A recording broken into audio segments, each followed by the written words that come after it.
for Oertel, he's there around the same pace as Bassani in 11th, a few tenths of a second to find to be able to catch some of the other Ducatis like Petrucci, and half a second to really be able to get on par with Rinaldi, or 4 tenths of a second. So you know that there is still margin for him, but with those kind of lap times, you at least think that he's on the same tyre as everyone else. So that does fare well for him. Shows how well the Ducati's working. And mainly the second half of the lap that he's losing that ground by the looks of that last lap. Yeah, the first half of the lap he was able to be very strong, particularly in sector 3.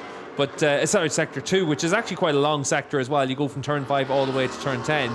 So the first half of the lap, in terms of distance, actually takes almost a full minute. So it takes up more than half the lap time. So for Philipp Oertel, it's just losing time in this section of the track. No, you're not watching it on board of a race. You are watching Alvaro Bautista close down Toprak Razgatlioglu on the circuit. This is Michael Ruben Rinaldi. This is going to be a good lap for Rinaldi by the looks of things. New personal best for him, 1 minute 40.8. Just wanted to see where we were with Razgatlioglu and Bautista out on the track. We just cut to an on board before Michael Ruben Rinaldi crossed the line with a new personal best. Here we pick them up again, utterly nose to tail, Razgatlioglu and Bautista. Yeah, and just for Rinaldi there, he lost a lot of time in the final sector by 3 tenths of a second. So this is where you're going to see that big advantage that Alvaro Bautista has. He almost runs into the back of Toprak through the right-hander there. Yeah, this is what Paul Denning referred to, I think, on Twitter as mirror signal manoeuvre, and I think you've used a similar expression in the past. Bautista certainly coming through into turn 1, but then easing off. And maybe that's just the end of his stint. Maybe that's a coincidence. It could well be a coincidence, but he's laid down the marker to Toprak there, one way or the other. Yes, but that at times has frustrated both Toprak Razgatlioglu and Jonathan Rea, hasn't it? And you can understand why. Yeah, if you're Toprak or Johnny and you finish the end of a race, Aragon's a good example of it in the Superpole race. You've raced your heart out for 10 laps, and then Alvaro just stabs you and takes the heart out and stamps on it on the run down into the last corner, just with the superiority he had on the exit from the first gear corner down to the last corner. That is tough for a rider to deal with, because you know how well you've ridden. You know that in your heart, in your mind, you think no one could have done a better job than me, and you still don't win. And you also didn't really have the chance to win. It looked like from quite a few laps earlier that it was always going to be Bautista, and that's what's really tough for the riders to deal with. That's what's tough to then get yourself ready for race 2 a few hours later, keep yourself going that weekend, keep the momentum going, and that's the real challenge. And yet the reality is it is a motor sport, so there is an element of which the best team, the best manufacturer, those that put together the bike, do have a part to play in a motorsport. Yeah, this is a mechanical sport. It's not a one-make series, and the rules, they're not like they are in, say, Supersport 300 or the Supersport class, where the regulations are set so that everyone is going to get closer and closer, more competitive.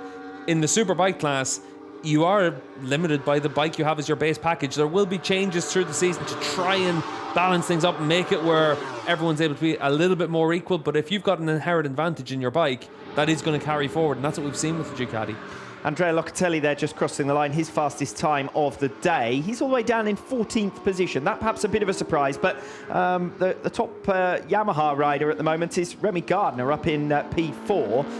Razgatlioglu, a good quarter to, well, at least 2 tenths of a second down on Gardner in P7, and then Locatelli well back in positions, but only another 2 tenths of a second down currently in P14. Yeah, Locatelli less than a second off the pace, so 3/4 of a second from second, so shows you just how close it is out there right now. Good lap from Van der Mark and Gardner to be able to get themselves up into the top 5. I think especially for Van der Mark, this is where it's really important to be able to build on last time out, where we were able to see him get into a scrap with Garrett Gerloff in the final race of the weekend in Aragon, looking much more comfortable on the bike. Now he's got 2 more rounds to try and keep building up his fitness. I'd say Van der Mark's probably the only rider in the paddock that was happy for 3 rounds in 4 weeks, get lots of track time, lots of bike time, and then we move to the final rounds of the year in Jerez, and instantly on the Tuesday you're ready for the 2024 season when you go testing. Well, this is the thing, isn't it? Because for riders who've got nothing to play for in the championship, they will already be starting to think about getting the job done in Jerez after the actual round. You know, they're already thinking about the 2024 season and getting up and running as swiftly as possible. Just about to go checkered on this free practice 2 session. Bautista with another strong lap here, particularly in the first sector. He's lost a bit of ground now in sector 3. That's much more representative from Andrea Locatelli. Actually moves 0.02 of a second faster than teammate Toprak Razgatlioglu, and he'll get another lap in as well, because checkered flag only now is falling as Garrett Gerloff gets in for one more as well, I think, at the end of this free practice 2. Yeah, that's Bautista just coming across the line. He's finished his session at 40.9, faster than anyone but Rinaldi, and that was an 8-lap stint at the end of this session. So for Alvaro, he's been able to put full race distance on that set of tyres, you'd imagine, and he's been able to get really useful information from it. Looks like he's quite fast. That's not a surprise to anyone, is it? Alvaro Bautista, fastest in free practice 2 by over 0.3 of a second ahead of teammate Michael Ruben Rinaldi, half a second clear of this man, Jonathan Rea. Just about Jonathan Rea, he's able to match the pace of Bautista in the second half of the lap, gives up a little bit of time in sector 1. That's the area where he's certainly going to think he needs to make the step.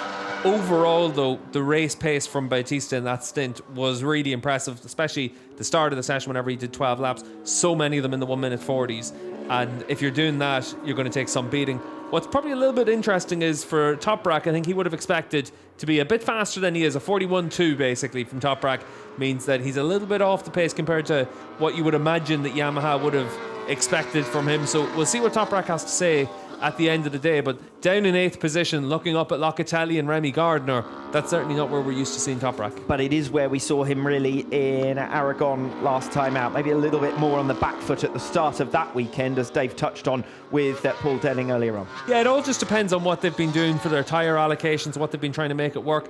Basically, over the course of a race weekend, you've got 11 rear tyres. You're given a sticker that you put on whichever of the compounds you want to use. So the teams will be able to do that. You've got 11 for the weekend. So you want to be able to keep, like Paul Denning said, 3 SC0s for the races at the very least, probably with a spare one as well. You've got your Q tyres, so you're going to have 2 Q tyres for the qualifying sessions. There's probably at least 6 tyres used up already. The hardest tyre for the FP1 session, that's 7. You've used at least 1 tyre in this session, probably 2. So there's 9 tyres from your allocation. You're already burning through things very easily. So this weekend in particular, because we don't have the normal Q tyre situation, it means that teams are probably having to adjust their strategies just a little bit.